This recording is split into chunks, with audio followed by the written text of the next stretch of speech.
Thank you so much for coming. This is an event we have dreamed about for many years. We've held a lot of small Roblox rallies at Roblox Central over the last 2 summers, but it has finally come to fruition, a unique gathering of almost 1,000 people from around the world with a common passion, and that is build anything. All right. Thank you. So before I begin, we're going to tell you about the program today. We have an amazing program planned with a lot of demos, a lot of classes. But before we begin kind of going over the program, I'm going to give you a little background on Roblox, kind of how we got our start, and just a little touch base on the last year. So the Roblox community could be the most creative, inventive, passionate online community anywhere online. And I'm really happy to say that in the month of July, there's almost 1.8 million Robloxians. So if you think about that, there's going to be about 1,000 of us here today. For every one of you sitting here today, there's about 1,800 Robloxians. If we looked at what all Robloxians were like around the world, it would fill up the Mall of America. It's amazing. So we're a privileged few, about 1,000 of us here, and besides having 1.8 million Robloxians, we're a very creative group. The building power, the creative power, the imaginative power of the Roblox community is 23 million hours of creativity in any month. Now, 23 million hours, if you think about that, if all the Robloxians, instead of working online on Roblox, if they could work on the Golden Gate Bridge together at the same time, we could have built the Golden Gate Bridge in 3 weeks. So, it's amazing. It took 1,000 people 4 years to build the Golden Gate Bridge. If you're into the web and you track things like page views, in the month of July, Roblox will do 1 billion page views. Now that's amazing really for 2 reasons, because page views is only about 1/3 of the time that Robloxians spend offline. About 2/3 of the time is in our game. That's more page views than a lot of these popular websites that you may be used to. Mini clips. Roblox is still a very secret community. What We have kids? a lot of publicity or a lot of PBS. shooting our own horn. But if we start to look at what the press is starting to say about Roblox, it's pretty amazing. The BBC just said, this is a game with so much depth and great educational value. It's bound to inspire budding game designers. And we're going to have various sessions today talking about how using Roblox can help prepare you for a wide range of careers. Game design, marketing, graphic arts. So I'll tell you about those as we go. CNET recently said the company has a formula that works. We think it does. And finally, Dean Takahashi from Venture B. Kids are building virtual places that are visited by millions of others. Well, that's a great quote. There's one thing we'd like to take note of, though, is we have users, members, builders, or Robloxians. We don't call our users kids because most Robloxians can do things that an adult could not do. So we do not use the word kids, we use the word builder. I'd like to thank all of you for coming from literally around the world. We have people from Hong Kong, we have people from Europe, all across America. There's a lot of blogs, a lot of videos of the travels here. We've been watching you all, and we really appreciate it. And for everyone here in the red shirt, we want to extend a great big thank you to all of you for coming. So let's hear it. So we really appreciate the chance to meet you and hang out with you. Now let's think a little about where did Roblox come from? How did it begin? I think it literally came from when I was 3 years old,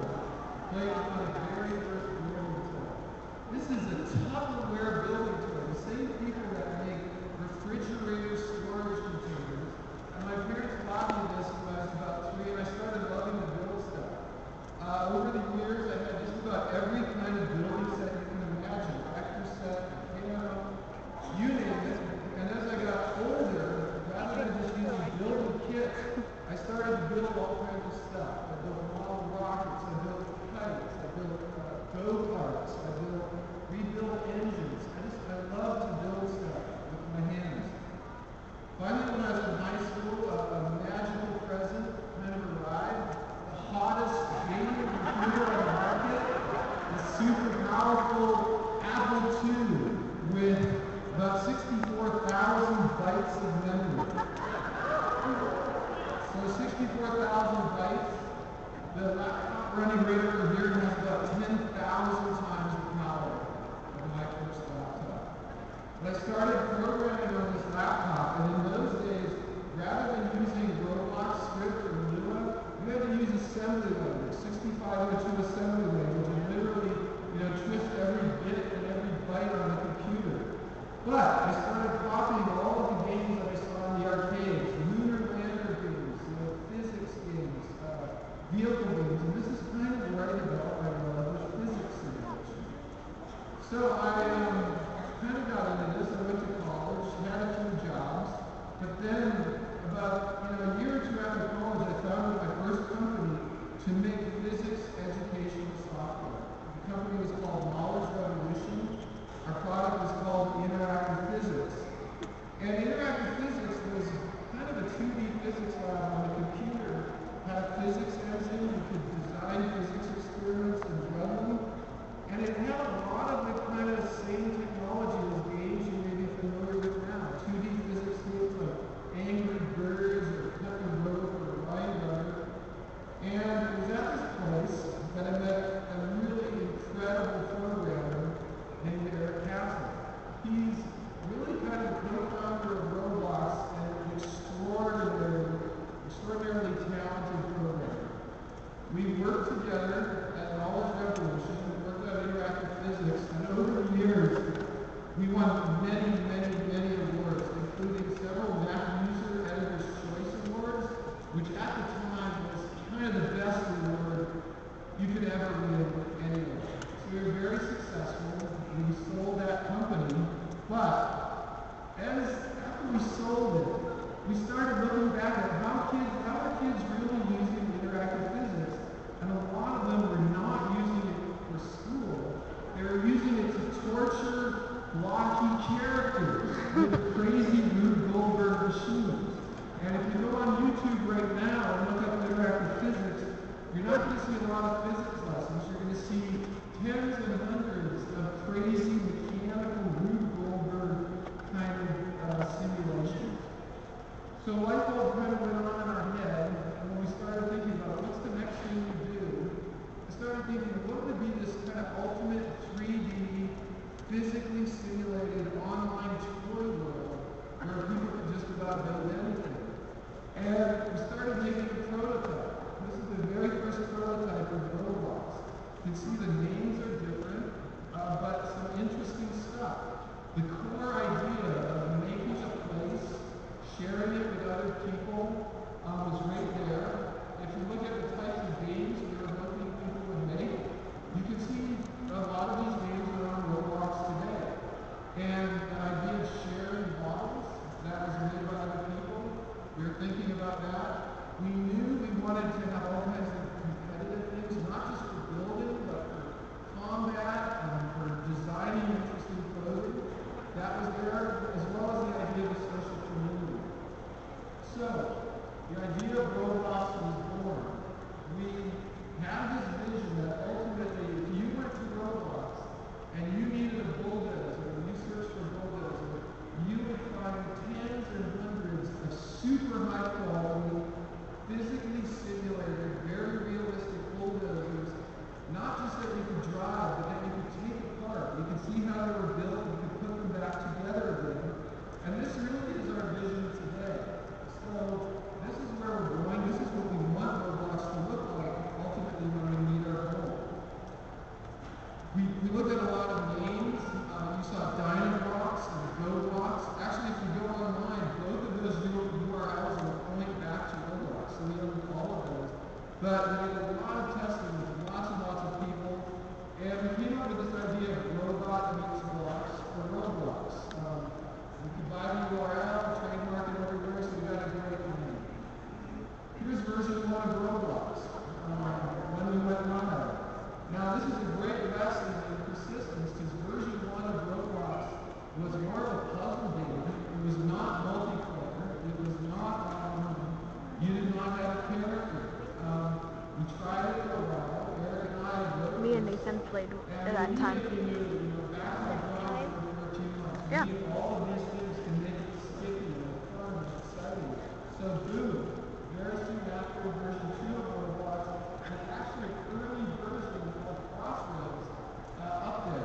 It was multiplayer online, you had a character, all of those kind of things. And we finally started to get some traction with this. Right around this time, two very famous Robloxians joined us because we launched and we needed more help. So let's give it up first for Telemon.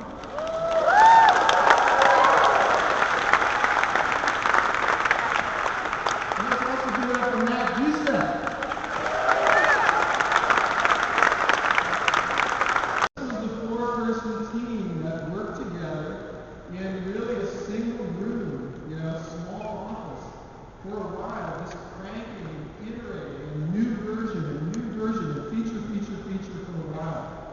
And when we started, as I said, without making a big splash, so literally the first few weeks when Roblox was live, there were about 5 people playing at any one time. And we knew all of these people for 7 months. So Beast, It was like a year after that. In 2007. All of these people, we started to become very familiar with them and listen to what they want. Slowly, Yeah, they updated we started growing. What? They update it every month. We still have about 6 out of 7 of every players on Roblox coming from word of mouth. So it's kind of been a secret community, but a very large one. So over the years, many versions of the website that you've seen. Very first Roblox character was like a stick ghost. It literally, like this. It was not animated, there was no clothing, there was no bodies. But one of the key aspects of Roblox is, get it out there, iterate. Our users will tell us what they need. Now, a bigger company, maybe that was not in Silicon Valley, might have spent an extra 6 months or 12 months getting Roblox absolutely perfect. We said, let's get it out there and start getting feedback as soon as we can. So, a lot of people were saying, what are you doing? Those characters aren't even animated. We shipped before the characters were animated, and it was the best thing we ever did. Moderation. So here's a secret screen of our moderation system. Oh my gosh, one out of every 100 kids or users is swearing. So oh my gosh, let's rush and build a moderation system. We did that very soon, right after. The very first version of Roblox, there's no concept of friends. Everyone was kind of by themselves. There was no way to message, no way to chat, no way to kind of follow other people. So Matt Dusek and Eric very quickly cranked out a friend feature, and we noticed like a very big jump in traffic and usability when we launched our friend feature. Very first version, no gear, no tools, no weapons, just kind of a figure walking around. Once again, the thing that we've done with our gear that really has given us enormous kind of leverage is every piece of 3D gear has Lua code inside of it. So that's what allows us to make such cool, customizable gear that you can use with your character. This is a huge compliment to Eric Castle. The very first version of Roblox we were imagining would have a bunch of kind of preset types of games and a bunch of kind of knobs that you would dial in. But Eric said, no, we need general purpose. And he really pushed for Lua kind of APIs and scripting, and it worked out enormously well for us. So that was a great decision that we made early on. Matt Dusek pushed very hard. We have 2 currencies, as you know, kind of Robux and tickets. Matt Dusek pushed very hard for a full-on trading system. Not something that we control, but actually something that works exactly like the stock exchange. So, as a little extra push, we did this trading system. Today, our Roblox exchange actually works just like the stock exchange, and we actually have some players who spend a lot of their time trading currency, just like someone on Wall Street. So that's really fascinating. We had an issue where Roblox is cool because you don't have to host your own server, it's all online.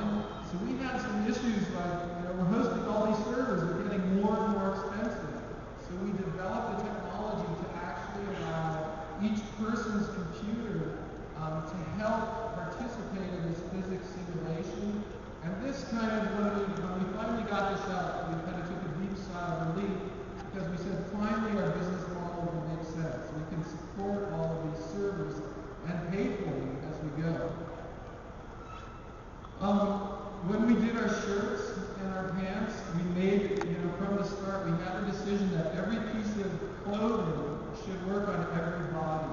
So here's the templates we use to design clothing. This idea of kind of keeping the clothing separate from the bodies really paid off. There's a lot of users on Roblox right now that make a lot of tickets just designing and selling clothing. And I think Telemon was telling me yesterday, we have some users who literally have hundreds of thousands, if not millions and millions of tickets that they have made running their own clothing design business. This is the old character, and this is now what you can see is kind of our current character as it's evolved with clothing, hats, body parts, all of that kind of stuff. So another big innovation that we talked about for a while is, let's let some of our users be web entrepreneurs. Let's let them advertise their places, their groups, the things that they're making, so they can run their own little business, creating stuff and then getting the revenue that comes from visits. So I love user advertising. Most people who see Roblox for the first time kind of scratch their head and go, wow, what kind of weird people are advertising on Roblox? But it's the creative power of our users that you see all day long. And I have my favorite Roblox ad of all time is this ad, which I just think is really funny.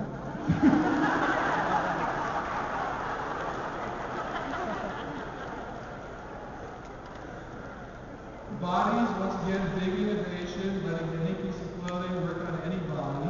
It's really helping look at the game. Chat and parties, once again, we're just scratching the surface really of how you can be social with your friends with the chat and parties. And we're going to show you some really cool features today as far as, really making it easier for you to play with other people and play with people that you want to play with. Data persistence is a little more of a technical feature, but it is starting to show up in a lot of our games. I think there's a game where you can paint on an easel by Anonymous right now. Is data persistence, or the scores even in the first time Roblox building place, allow any user who makes any Roblox place to store data, so when you come back to the game, you can kind of pick up where you left off. Or if you paint something, for example, you can come back to where you left off.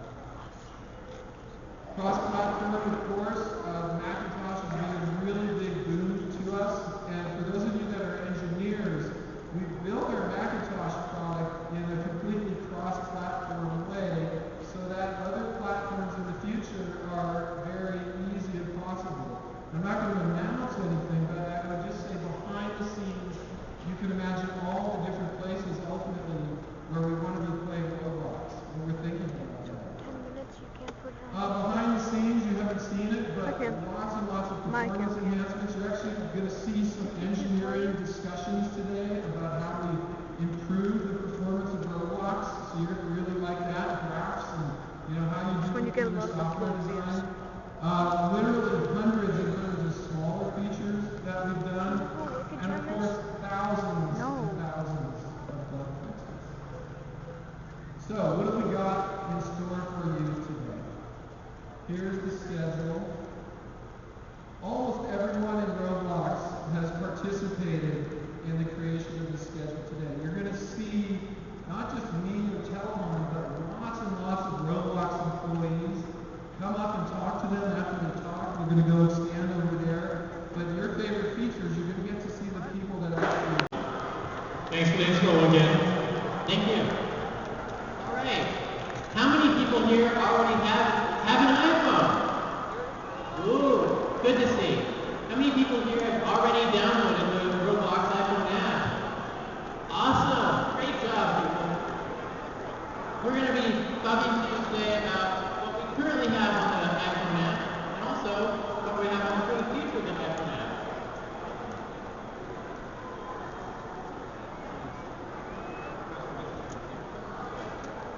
Okay, so our goal with the iPhone app is to bring the core of the Roblox experience. That is the characters, the items, the social network from the game and the website into the mobile platform. So basically, the objective of the company is to be able to bring the entire Roblox experience into every aspect of your lives, whether it be the computer, your cell phone, anything. Okay, thanks. This here is our current version of the Roblox iPhone app. You can see we have the profile, friends, and messages. First up, we have the profile. You can see my character as he prepares to take over the world. You can also see Robux ticket count as well as messages and pending friend requests. Next up, we have your friends list, where you can see your friends, your best friends, as well as accept or deny your friend requests. After this, we have messages, so you can see all your new messages and old messages, and you can reply to them as well. In our upcoming version of the Roblox iPhone app, we are going to allow you to purchase Builders Club using their Apple iTunes account. You'll be able to purchase Builders Club, Turbo Builders Club, and Outrageous Builders Club. And this is the screen that you'll see when you successfully purchase it.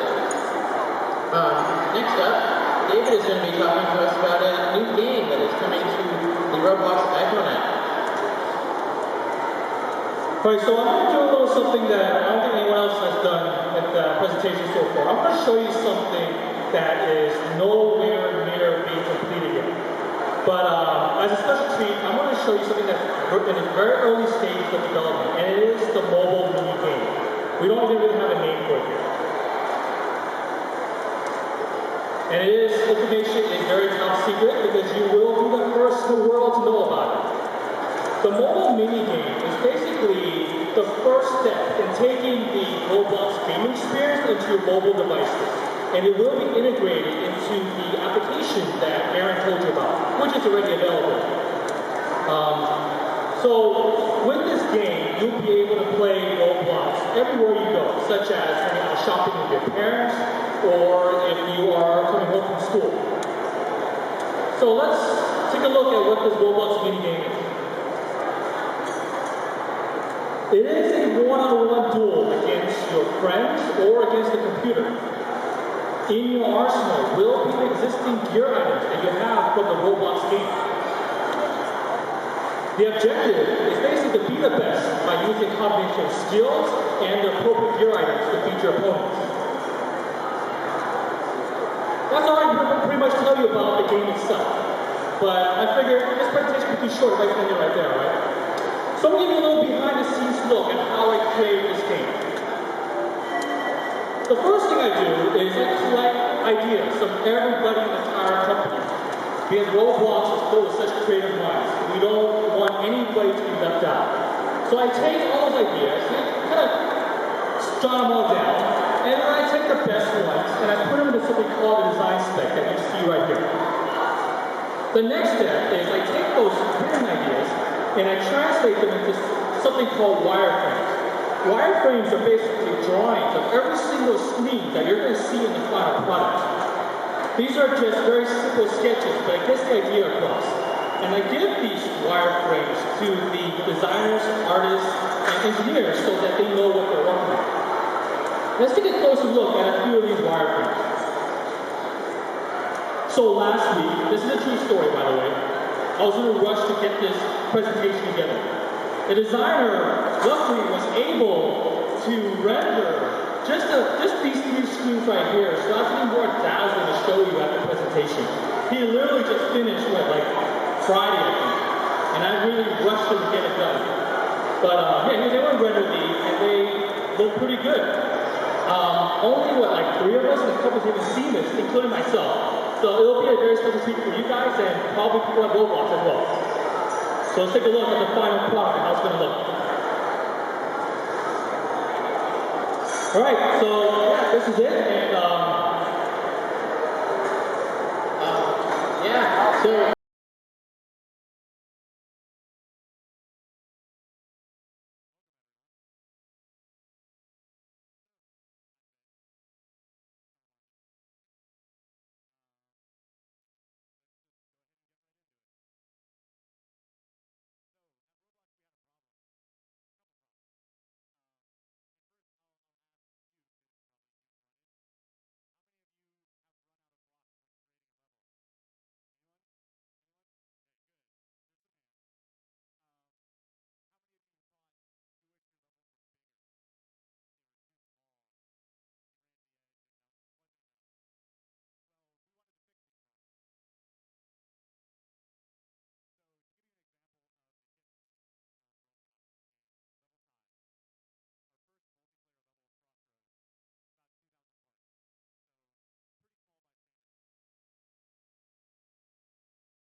We're here today to talk about personal servers.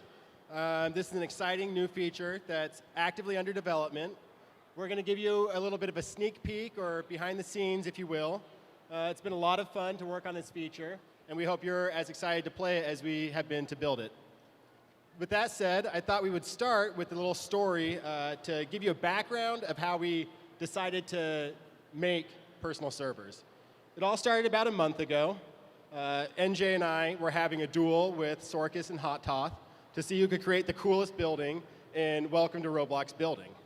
Yeah, now the competition was intense. I mean, bricks were flying everywhere, heads were spinning, noobs all around were getting pwned. After all the dust had settled, we had David over here pick a winner. Obviously, NJ and I won by a landslide because the gear team can't build. But, while we were having this duel, we noticed that there was some room for improvement with the current Welcome to Roblox building. Yeah, for one thing, we noticed that building with other players can be very tricky. It's difficult for players to kind of find a common goal of what they want to build towards. And so if I place down a few bricks, someone else can just delete them, and there's nothing much I can do about it. Also, the idea of the base plate is somewhat limiting in that it's small, as someone pointed out in one of their questions, and you can't cooperatively build on someone else's base plate. So even though we were trying to have this cooperative duel, we weren't able to share the similar building zone with each other. Yeah, and the last thing we noticed is that we don't have a built-in safety mechanism for preventing users from messing up their own creations. So for example, I was working on this pretty cool replica of the Eiffel Tower, and I accidentally deleted that critical brick, and the whole thing just came tumbling down. So that was a bummer. So, after this duel, we were looking at this list of items, and we're like, there's a possibility for improvement with the current Welcome to Roblox building mode. And this really ties to the heart of Roblox. It's an idea that's sort of been in the back of our minds. Some of you are probably long-term enough veterans that you remember back in the day, we allowed anyone to build in anyone else's place. And that was kind of hectic and confusing, and it was open to griefers. And so we moved forward. We created group building, which allowed groups to build cooperatively. But that, not everyone's in a group, and sometimes it's a lot of overhead to make a group just to play with a friend for an afternoon. So we thought, how could we address these issues and really make an open, shared building environment for our users? That's how we came up with personal servers. So let's talk a little bit about what personal servers are all about. So personal servers are single world places. Now, regularly on Roblox, games are sharded, and what that means is that you have multiple copies of the same game world, and players are fragmented across all of these smaller games. So with personal servers, we're taking a non-sharded approach, and what that means is that there will be only one instance of your game at a time, and so anyone who plays that game will join the same game. And to support this, we are giving personal servers access to more hardware, so they'll run on their own dedicated server cluster, and they'll have more RAM, more CPU available to them. And so what this means for you guys is that your server will be able to have more players, more parts, and have less lag in general. And so we're really interested in seeing what kind of worlds people build with these additional resources. That's right. Another important feature of personal servers is this idea of persistence. We basically save your place periodically, because we've all been there. We've been working on the school paper or the big rally presentation, or and the power goes out, or you lose your internet connection, and suddenly you have this lost work that you were doing. We really want to take out the worry by saving your place periodically without you having to be involved at all. The way we expose this is we have a list of versions. They're automatically versioned every 5 minutes, and you can revert to any previous automatic save point that you would like. And an exciting side effect of this idea of autosaving and persistence is if you have a group of people that you're building with, and you go to sleep for the night, and your friends are still in there and they're building, you can come back the next morning and see what's new and exciting about your personal server. So one of the most important features with personal servers is this ability to restrict access to your place. And so every personal server will come with the flexible and advanced permission system, and you can place users into one of 4 different roles. We have the visitor role, which means that the player can come into your place, explore, and discover all the cool stuff you've built, but they won't be able to actually build anything. There's the member role, who can do anything the visitor can do, but in addition, they can build stuff, and anything they build will be automatically saved. And we have the admin role, who can moderate what roles other users are in, kick people from game, ban them, give yourself special powers. And of course, there's you, the owner, the place creator. And so every personal server will also come with a nifty ban list. And so if you got some troublemaker in your game, like Hototh or Sorkus, you just put them on that ban list, no more griefing from them, they won't give you any more trouble. All right, so that was a lot of talk about personal servers. So who's ready to see them in action? Yeah. All right, let's take a look. So, as mentioned before, personal servers focus on group building, which equals teamwork, which means building things much quicker. And you can combine your creativity from all your friends into one structure. Look how nice this castle is. Oh, look, someone just fell. See how easy it is? And it features the fabulous stamper tool that Jonathan Yar presented earlier. Look at all the parts that he mentioned before. You got landscape, you got castle parts, bricks, blocks, plenty of things. And look how easy it is just to build. Few simple clicks. See how easy it is to build a window, the roof. I don't know, what are those called on top? Barricades or battlements, battlements. Yeah, very easy. And before you know it, you have the whole thing done. And how long was this? It's only been, what, less than a minute, and this whole thing's almost done. Almost there, and when you're done, you sit down there, and you are literally on top of the world.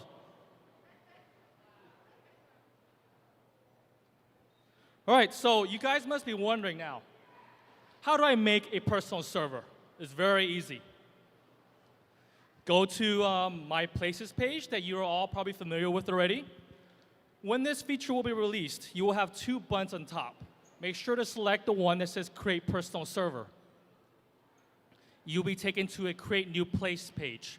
It is very similar to the one that you see today. The only difference now is that you can choose Personal Server or Game Place. Personal Server will be chosen by default. Please remember that after you've chosen and created your personal server, you can actually switch it back to a game place very easily. Another thing that is added to this page when you are building a personal server is the access and privileges section. Here you can add your friends to different access levels. Very easy. Let's say you want to add your friend to the admin level. Just type in their name, click add, and their name is automatically added. After you're done and everything is set up the way you like, just click create and it's all completed. So now, let's say you just want to play in a personal server, but you don't want to really make one. It's very easy. Just go to the games page, and again, when this feature is released, you'll have 2 tabs on the top.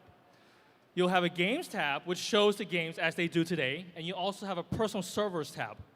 Just click on the personal servers tab, and you will see all the games that we're currently running. Sweet. So now that we've seen personal servers in action, let's just do a quick recap of what they're all about. So personal servers will save automatically. They're single instance, non-sharded places. While regular games on Roblox are public by default, personal servers will be private by default. They also come with a special access privileges system, as well as a ban list. And they will still continue to award tickets to visitors, or tickets for visitors, just like regular places. And you will need Builders Club in order to make your place a personal server. However, personal servers are completely free to play for anyone, subscription regardless. And now we'd like to open up the floor for any questions. Can you use the mic?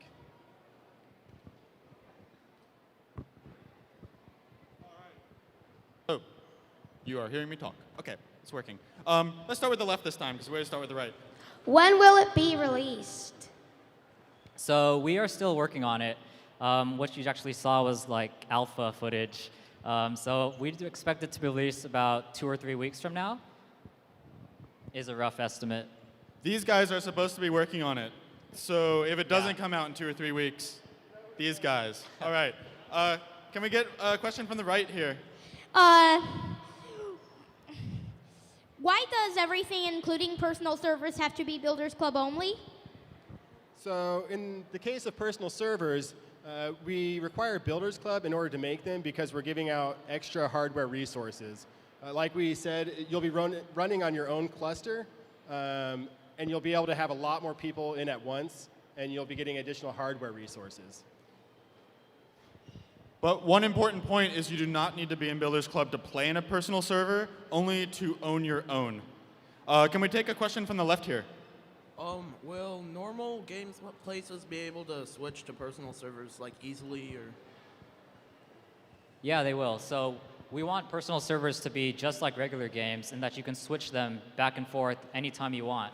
And so if you have a regular game that's really popular and you want to make it a personal server so that other people can come in and build on top of what you've already built, you can definitely do that. It'll be a very useful way to collaborate with builders. Which side were we on? That was left. Yeah, can we have one from the left, please? No, we just had a left. Oh, sorry. Psych. Right. So for the autosave feature for the personal servers, will you be putting that in Roblox Studio as well? Because a couple times the power's gone out and I've lost all the stuff I've built. I forgot to save. That is a fabulous idea, especially since if we auto-saved in Roblox Studio, we wouldn't even have to upload it to the website, so it'd be essentially free. Yes, we will do that. Thank you. Can I get a question from the left, please? When you used to be able to build on play mode, why did you guys remove the feature to where you could like save it when you try and exit, like if you build with your friends? Who wants to take that one? You guys know? I can. So, sounds like you've been playing Roblox for a while, because a very long time ago, we had this situation where whenever you left your place, it would ask you if you wanted to save, and you're asking why we removed that. Usually because when you're playing your place, you almost never want to save because you've just blown it up.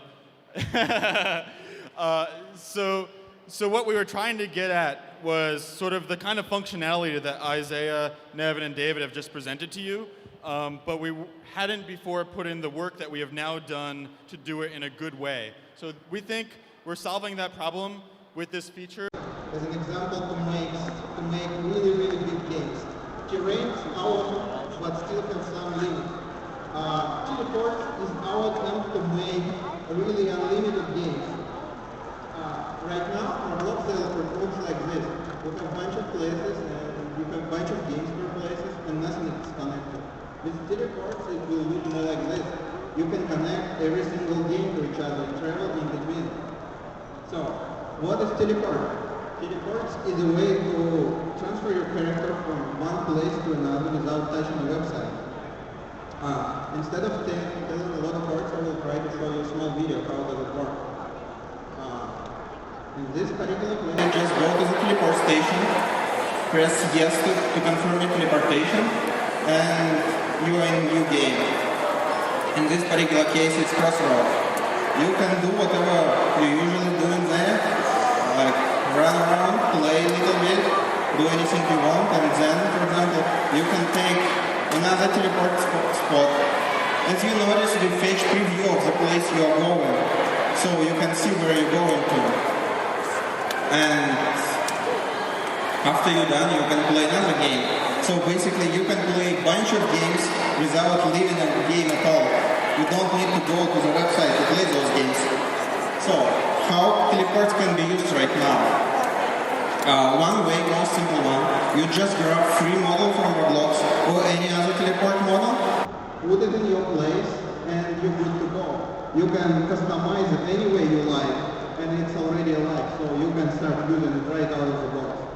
Another way, you can script teleport. Teleport is a simple game service. You can grab that service and it has two functions on it. One of them is simple teleport when you specify just place ID. Another one is teleport to specific spawn point. Teleport will only work for you if you have a right to join that game. And spawn point restriction only will work if that spawn point is free spawn point, then a restricted one. So, what you can try to do right now, you can try to do things like hub places. So you can put a lot of gates from your place to some cool games, and maybe experience from joining games from your place is going to be much better than from the website. You can, guys, exchange traffic. You can put teleport spots to one game and another, and visitor from one game going to go to your place and vice versa. So you can get more visits. Or you even can buy like teleport boost from some popular guy who has very, very high traffic place. So those things you can try right now and see how it's working. Current version of teleport is just like our very, very first attempt to make the big vision. We have a bunch of ideas. I hope, guys, you will help us to generate much more ideas than we currently have. And together we will make that good feature even much better. So thank you for your time and feel free to ask questions. Alright, we have questions for Vasily. Awesome feature that we are almost ready to ship. Take it away. Hey guys, I'm going to be talking about optimizing Roblox for mega game. So first of all, what is a mega game? We define it as a game that has more players per game, more player interactions, more bonus, more explosions, more destruction, and definitely more fun. And to sum it all up, we want this game to be more epic. So, before we start, I'm going to give you guys a little bit of background on how everything works with Roblox. So first, when the first time you play on the play button on the website, a web server launches a place for you. Then, as more players jump in, every single one of them connects to the same game. So what we want to do is dramatically increase the player count. So at this point, about maybe 3 months ago, our server was already crashed and died. To give you a quick demonstration of what that looks like during one of our earlier tests, here's a video.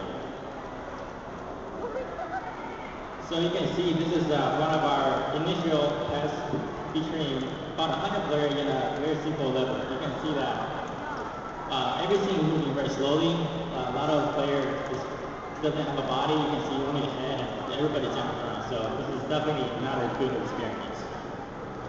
But of course, we need to improve this. So how do we increase the server performance?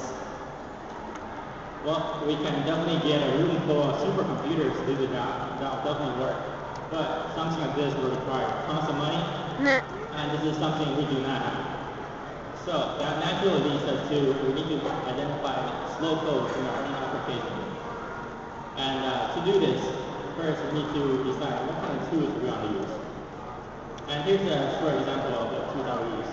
For example, Visual Studio is what we use to do most of our developments on, and we have Amazon to help us to run these tests, and of course we have third-party applications to help us profile our code. And of course we have our own in-house tool that helps with testing. For example, this one here was a couple press of button. It allowed us to launch a place and add many bot characters into the game to help us test it. And with these tools, we can get results like this. So what you see here are frame per second charts. On the top there is physics set. You can see how much physics data we can set. These are basically position of the brick or speed. And we have data set. These are stuff like maybe the character health or a color of a brick. And we have just the general frame per second, and of course how fast our scripts are running. But these charts, these only show us a very broad view, and also these charts are very jagged, you can see. This is jagged because it's not even exclusive. What we want to have is something looking like this. We want smooth frame rate across the board. To determine exactly what is slow, what is causing these graphs to become so jagged, we need to look at our profile data, and they look like this. So what you see here is a breakdown of exactly how much CPU each section of code takes. And on the left here, you see the hotspot that will return this code, and on the right there, we have the percentage of CPU that block of code is taking. So to put this into a simple view, we have this pie chart. So you can see here, some of the big ones are data out, physics out, and of course the biggest one we see here is character script. So the first step we need to do when talking about anything is determine what is costing us the most power. So in this case, it's definitely the character script. So for a quick test, we decided why don't we just take away the character script and see how fast the game runs. So here's an example of that test. So you can see that the game is definitely running a lot smoother. You can see many players just like the first video, but they don't have animation because we picked that part out. But this here proves that we can gain a lot of speed if we were to fix character scripting. So with that knowledge in mind, we look at the code that's causing a slowdown. So some of you scripters out there probably recognize this code here. This is basically setting the angle on the character's shoulder and hips. This is basically what character move as they walk around. And internally inside our engine, this is what's happening. So when we set the angle, we're actually sending two different packets for this angle. One is a data packet, one is a basic packet. So obviously there's some duplication going on. So the first simple thing we do is why don't we just only send one packet? That would get rid of 50% of the slowdown. So after doing this, we see a result like this. You can see that characters have their animation back. They have their walking animation, and they're moving a lot smoother than the first video, but of course it's still not as good as we want it to be. But it's definitely a step in the right direction. So now we go back, after doing that, we go back to the PyCard again. So what we did is we got rid of the character scripting. And then we need to fill out the whole card again, redistribute every single thing. And it turned out to be something like this. Now you see, without character scripting, physics out now becomes the largest component of this PyCard. So what I want to show you guys here is that optimizing Roblox is a very iterative process. We first profile the code, determine what is the hotspot, we fix it, and then we need to re-profile the code and see what is the next biggest part. So after doing that a couple times, I'll show you guys an example of our latest video. So you can see here that this is obviously Crossroad, and we have about 100 players in the game, and each one moving as they should, everything moving very smoothly, and everybody have their own appearance. So, and there's some interaction going on there. Some of you guys might see a test similar to this. We're running on Game Test. So I just want to take this opportunity to thank everyone that were there to help us do this kind of test. Just being there helps a lot to determine what we should do next to make Roblox even better. So that is the end of my talk. So any questions? I think I know this, but why did you put the defeated Telemon and defeated Telemon with a regular sword badge and your sword fight on the hiking? And most people know it's kind of basically impossible because you don't go online much. And plus it's kind of hard to kill you in there because you're really good at it. Well, I guess this is sort of a two-part question. The implicit question being, why aren't I online more? So I am online like 8 hours a day because this is a full-time job for me. But I don't play Roblox all 8 hours every day because otherwise they would probably fire me. The reason I put that badge in there is sort of like a little scam because I want users to rush at me with a normal sword because it's really ineffective. So I'm kind of like daring them to do it. So it's like a challenge.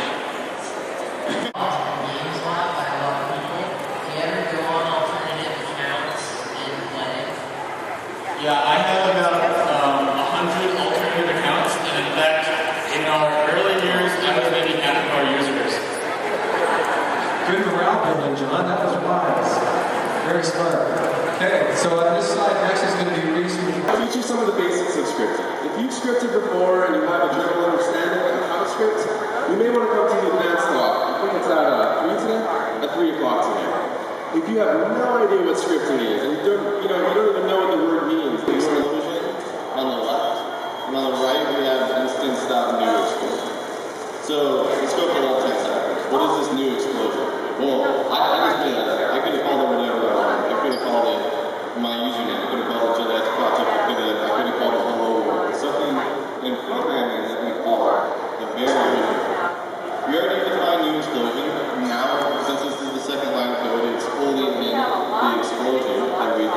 put into it.